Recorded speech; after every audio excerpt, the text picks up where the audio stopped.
Como podemos transformar medo em alegria?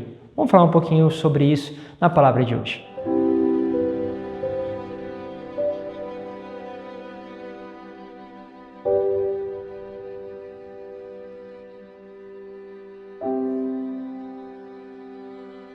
Em nome do Pai, do Filho e do Espírito Santo.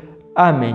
Estamos percorrendo esse itinerário com a palavra. Cada dia podemos nos aprofundar um pouquinho mais sobre esta dimensão da alegria pascal, daquilo que Deus está conduzindo a cada um de nós a refletir e a mergulhar. Hoje queremos falar um pouquinho mais ainda sobre essa dimensão de transformar o medo em alegria. Por isso eu quero pegar com vocês a palavra que está em Lucas, capítulo 24, do versículo 35 ao 48. Naquele tempo, os discípulos contaram o que tinha acontecido no caminho e como tinham reconhecido Jesus ao partir do pão.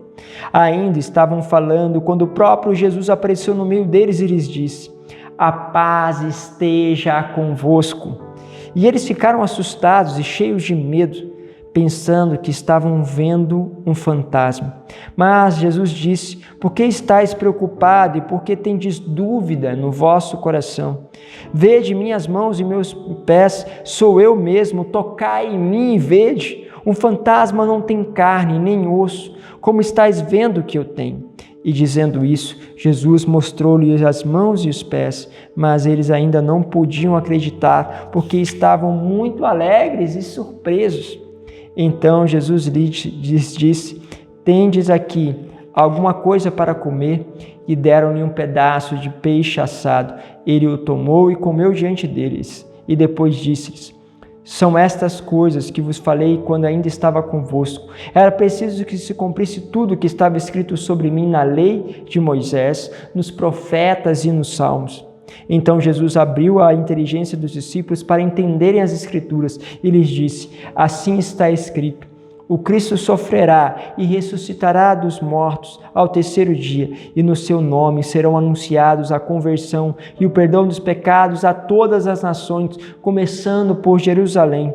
Vós sereis testemunhas de tudo isso." Quando nós olhamos para o começo da palavra, vemos a expressão: eles ficaram assustados e cheios de medo. Depois que o Senhor vai falando com ele, ainda continuam dizendo que eles estavam muito alegres, porém eles estavam também surpresos. E aí o Senhor pede que eles possam tocá-lo. Esse tocar é o que vai trazendo a mudança. Eu quero trabalhar o testemunho porque isso talvez deixe mais claro esta experiência. Queria pegar o testemunho de quem está enfermo, que está passando por uma debilidade. Quero pegar aqui o testemunho, por exemplo, da minha mãe, que estava com uma situação bem delicada, passando por um estágio quase aí de terminal por causa da doença, que ela contraiu, que chama fibrose pulmonar, uma doença que não tem cura, só tem solução para o transplante pulmonar, e a situação tinha se debilitado muito, então praticamente ela não conseguia levantar da cama, estava já no oxigênio, mas o oxigênio acaba muitas vezes nem conseguindo suprir de uma forma completa a oxigenação. Então ficar aí com 90, 89, para quem já passou pelo Covid, era, entre aspas, uma normalidade, mesmo estando com o oxigênio. E quando ela, usando o oxigênio, saía, chegava momentos que a oxigenação chegava a 60, 60 e poucos, chegou uma vez a 58, quase dando realmente uma parada respiratória. Tamanho era o sofrimento. Mas você via um crescimento interior que passava dentro da minha mãe, da história, da doença que era oferecida. E ela muitas vezes falava dessa experiência de serenidade, de tranquilidade, que era sofrida a situação, mas que fazia esta experiência. E você pode se questionar: nossa, mas diante de tanto sofrimento. E aí outra vez ela disse assim: às vezes dá até saudade daquela época da doença, porque eu sentia Deus muito perto. Eu sentia esse tocar de Deus, sentia Deus me tocando e eu tocando a Deus. E é muito bonito porque essas expressões voltam na vida de várias outras pessoas que às vezes sentem saudade daquele momento, não por causa da dor, mas por causa da experiência com Deus, que conduzia uma paz e uma quebra do medo em meio a um momento que a pessoa está praticamente para fazer uma passagem.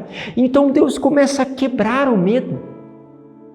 E como isso acontece? Como uma pessoa começa a quebrar o medo, transformar tudo aquilo em momento de alegria no meio de sofrimento? Por causa do encontro. Porque começa a fazer um encontro com Deus. E aí nós vamos percebendo que quando este amor, isso é bíblico, a palavra de Deus diz isso, o amor joga fora, expulsa o medo. E ali quando o nosso amor de relacionamento com Deus vai acontecendo, ou seja, como nós tocamos o Senhor, porque os discípulos mesmo vendo o Senhor, chegando as mensagens, acontecendo tudo aquilo, mesmo assim eles tinham dificuldade, mas quando eles tocam, aí começa a mudar. Vejamos a experiência de Tomé, que vamos ali meditar justamente na festa da misericórdia. Ali você percebe esse toque de Deus. E assim vale não só para os sofrimentos a nível de enfermidade, mas também a nível financeiro, a nível relacional. Porque quando você vai se aproximando da experiência mais profunda com Deus, o medo some e a experiência cresce. E à medida que a experiência cresce, começa-se realmente a ver uma alma que caminha com desenvoltura, com serenidade. E eu não quero dizer aqui somente no sentido de tocar sensivelmente, é a experiência mesmo. Pegamos Santa Teresinha, que vivia um momento muito difícil perto da sua morte, mas mesmo assim ela se abandonava, se jogava. E aquela experiência de abandono, mesmo ela não sentindo, mesmo ela não fazendo uma experiência saborosa, ela conseguia. Madre Teresa de Calcutá. Nós precisamos deixar que o Senhor nos toque. E muitas vezes basta dizer: Senhor, Senhor, eu estou aqui. Não tenho forças, mas estou aqui. Quando o Senhor quiser, venha me visitar. Como diz em Cântico dos Cânticos, quando a amada diz ao amado, pede na verdade para as filhas de Jerusalém: filhas de Jerusalém, eu vos conjuro, dizei ao meu amado que estou enferma de amor. Então, essa enfermidade de amor, esse coração que arde, que se consome pelo Senhor, encontra à espera aquilo que é uma serenidade nessa espera, seja depois de ir para a vida eterna, ou seja de ficar, mas uma certeza de que Ele sabe o momento certo de vir ou não visitá-lo. Deus vos abençoe, Pai, Filho e Espírito Santo. Amém.